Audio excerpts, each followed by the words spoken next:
Hello everyone, welcome to the Fire Artisan channel. Today we're going to be playing some Boros cycling, although you can also call it 4-color cycling because there are 4 colors of mana represented in our deck. Although it is Boros in the sense that we're only playing red and white lands and we only are going to be tapping for 2 colors. The blue and black cards in our deck are really just there to cycle away. So the idea with this deck is that we're all in on cycling synergy. So basically every card in our deck has cycling, and not only that, but cycles for 1 mana. So we're just able to cycle through our deck very, very quickly and fill up our graveyard with cycling cards. And once we have our graveyard filled with cycling cards, then we try to finish our opponent with an instant speed Zenith Flare. So instant speed makes it so that it's 1, hard to counter, and 2, it often comes as a surprise. They never really know if it's in our hand. It helps us not only do a ton of damage to something, but it also helps us gain some life. So we can come back a little bit against aggressive creature decks. We've got Lurrus as our companion. So basically all of our permanents are 2 or less with their converted mana cost. So we do have to pay an extra 3 to get him into our hand, but he still tends to be very powerful. So yeah, that's what we're looking at. I'll give you a look at our sideboard here. We're playing with 3 copies of Soul-Guide Lantern, which is really strong in the mirror or against any deck that's making use of our graveyard or their graveyard. We've got Disenchants, which pretty self-explanatory. Any deck playing with problematic artifacts or enchantments is going to be, well, that's where we'll bring it in.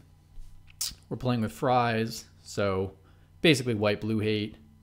This lion guy is very strong against other creature decks, especially small creature decks. So we'll bring him in those cases, and Deafening Clarion similarly is a good, it's great to bring in against decks where, like mono red, where that would really punish them. And the lifelink can be a bonus if we have like a big Flourishing Fox on the board. So we're going to jump in the queue here. One thing I really like about this deck is that you're always kind of fighting on multiple axes. So you have the board itself, right, where you usually have some kind of creature presence. And so you're keeping track of that. Maybe you're spreading out with the Valiant Rescuer. He creates a bunch of tokens, so you can spread out, you can go wide. You can put down the Stinger and just do a ton of damage to your opponents on their face. And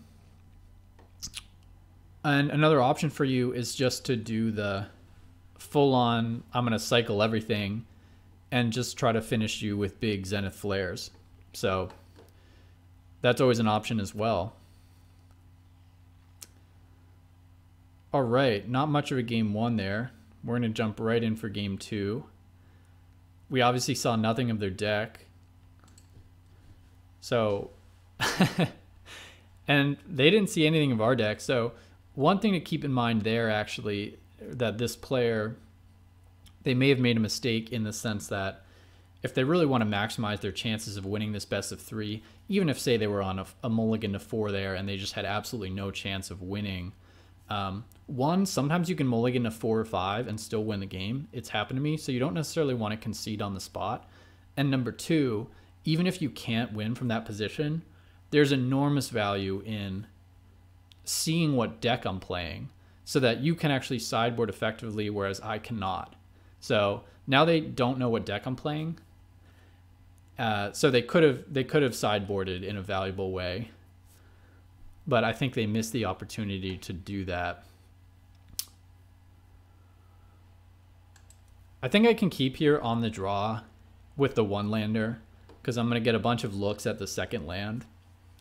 I could be wrong, but we'll see. I usually feel pretty comfortable doing that. Yeah.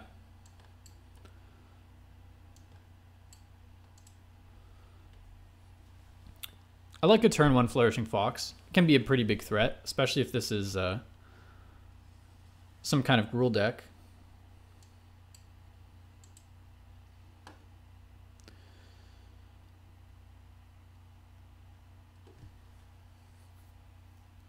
I'm not sure what I want to do here. I could just deploy another creature.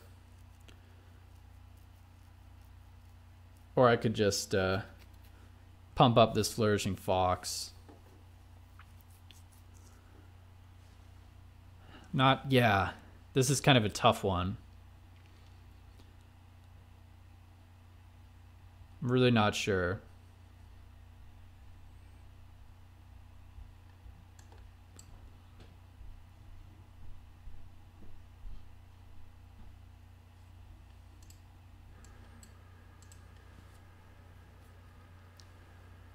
Kind of like developing my board here. That's what I'm going to go with. All right, looks like they may have missed a land.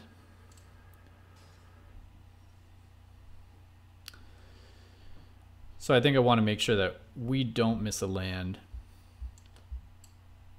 So we're going to start with a cycle.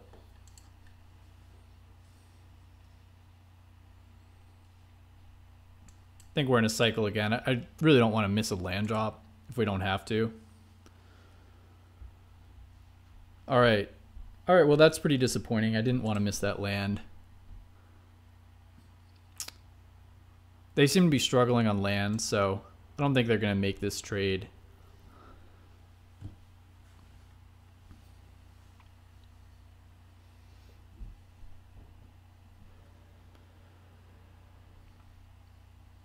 Looks like we're both a little tight on lands here. All right, Rule Spellbreaker. Wow, looks like they're going to go full on aggro here.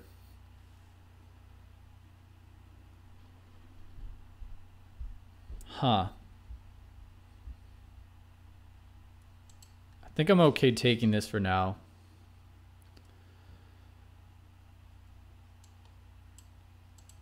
Really want to hit my land drop. All right. So now I'll probably go for blood on the Spellbreaker.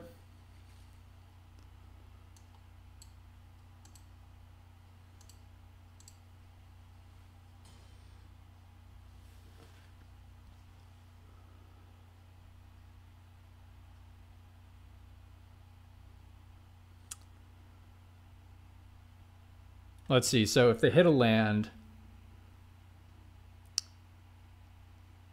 I'm just trying to think if there's any way they can play an Embercleave next turn. No, I think I can attack with the Stinger.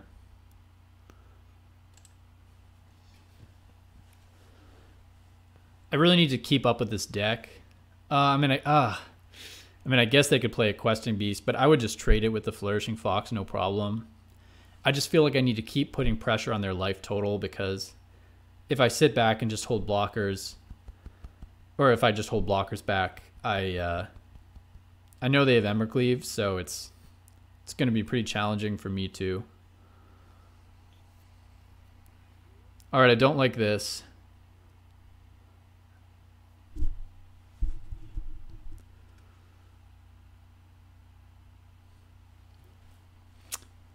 Let's see. So I've got options here.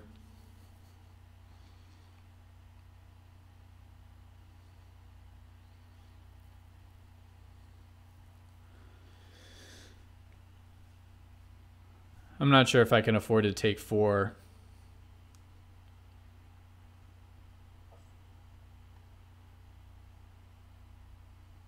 Have they activated Domri yet? No. I think I want to make that block because they could have minus Domri and then I just lose the life for no reason.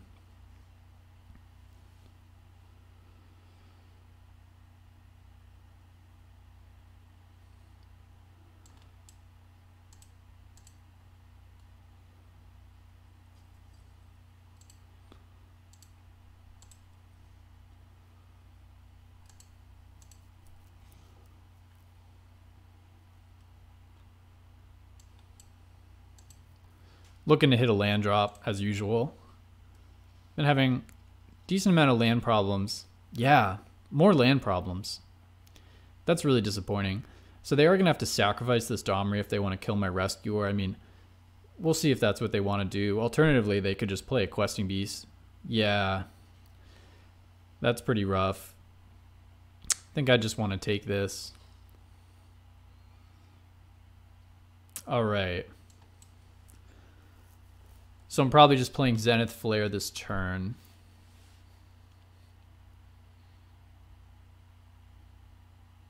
Yeah, I think that's the plan. Put a stop before their combat.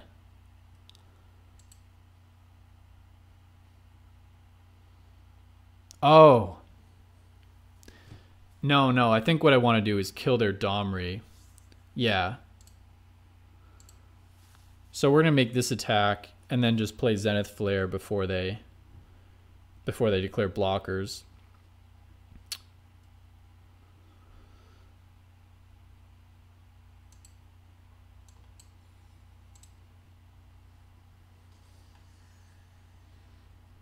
Yeah, I don't know what I was thinking with that hold everyone back play. You got to get rid of that Domri. They're only on. All right, well, looks like they had another Questing Beast. Fortunately, we have another Zenith Flare. All right.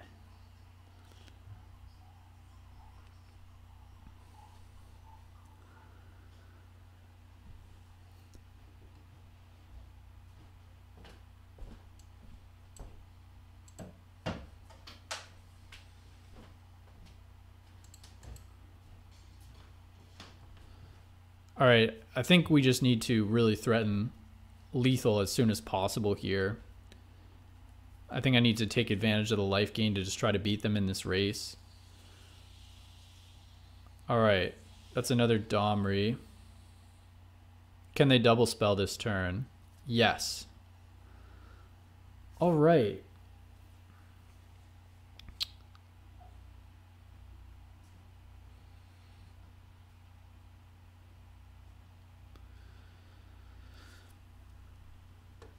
So I think I probably just have lethal here. If I attack all at the player, they block the Rescuer. They block the Rescuer, they take 3, and then I can just cycle 3. Yeah, this game's over.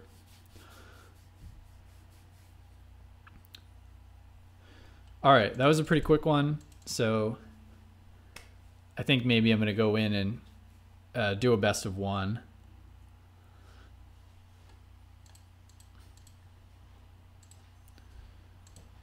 There's definitely a good reason to not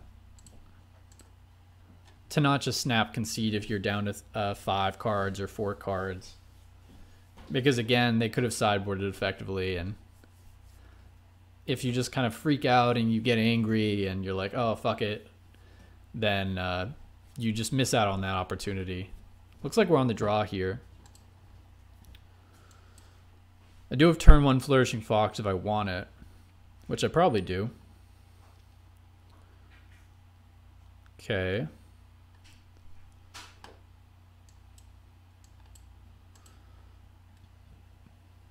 We're going to go for it.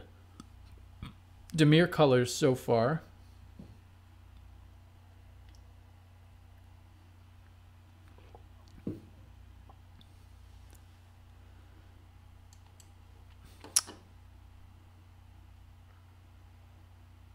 Huh.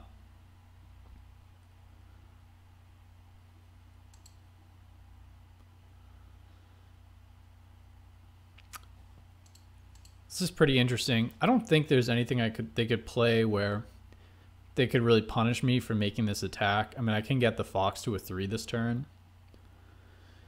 Is there any reason not to? I think that's what we'll go with.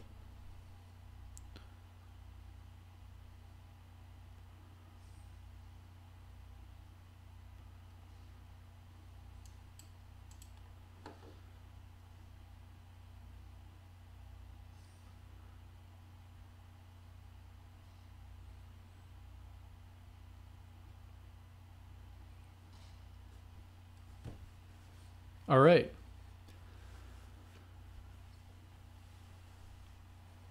Looks like they're going with a Spectral Sailor. And yeah, Dimir Flash is my best guess so far. I think we have a pretty good matchup with this deck, just because one, Flourishing Fox is super annoying for them, because it just goes right under their counter magic. And two, so much of our value in this deck is from just cycling. So you can't really counter that value engine. I mean, you can counter the Zenith Flares, but usually you can wait for an opportunity when they tap out to play one of those. So I think if we play this one close to the chest, I think this is a really challenging deck for them to beat.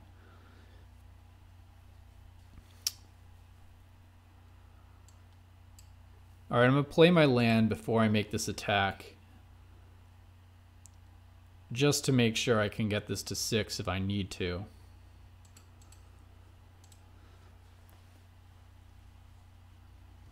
The nice thing is that I have my threat down, so I don't need to do too much more.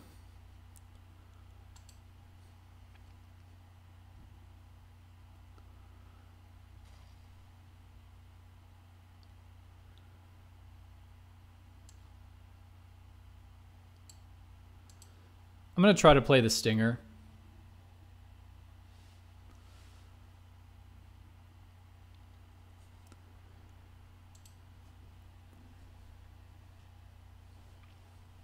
I mean, maybe their plan is to just clear the board.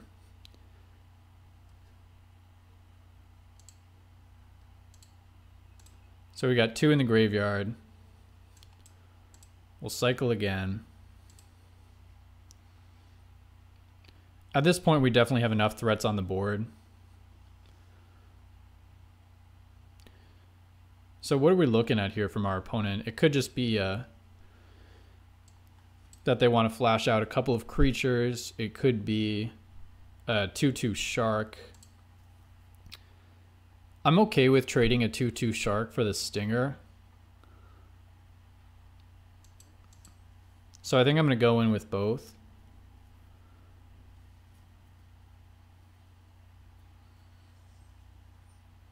That's a Tyrant Scorn. There's not anything we can do about that.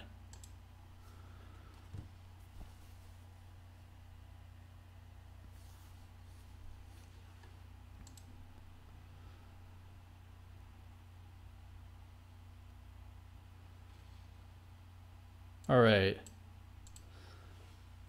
I'm going to take a look and see if I can find another creature maybe. I'm not that interested in.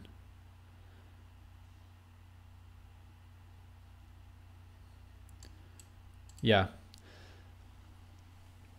I'm not really that interested in playing Zenith Flare quite yet. Don't think I need it. All right, looks like we can't do that, so I'm just going to pass.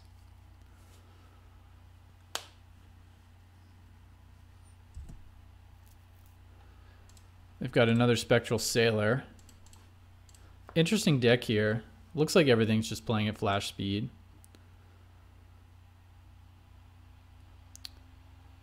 They're still on 4 lands. Yeah.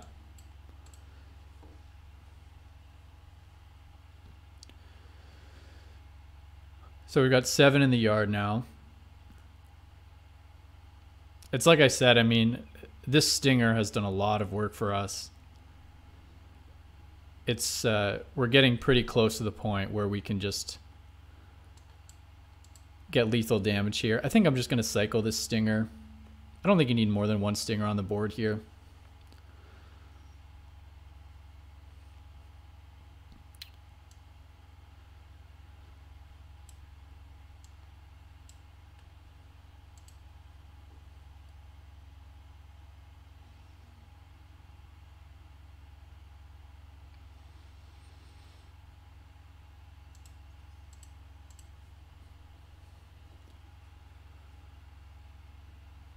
Wonder if we're going to see another chump block here.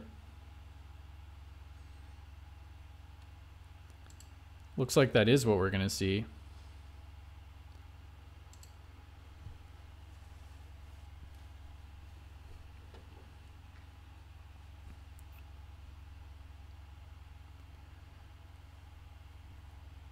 Got 2 Zenith Flares in hand, so I would say things are going extremely well for us.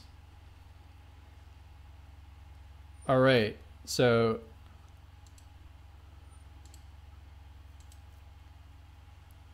they're tapped out. They tapped out, so this should just be lethal here. We'll get an extra damage, extra card in the yard, and we can Zenith Flare them here. 9 and 9.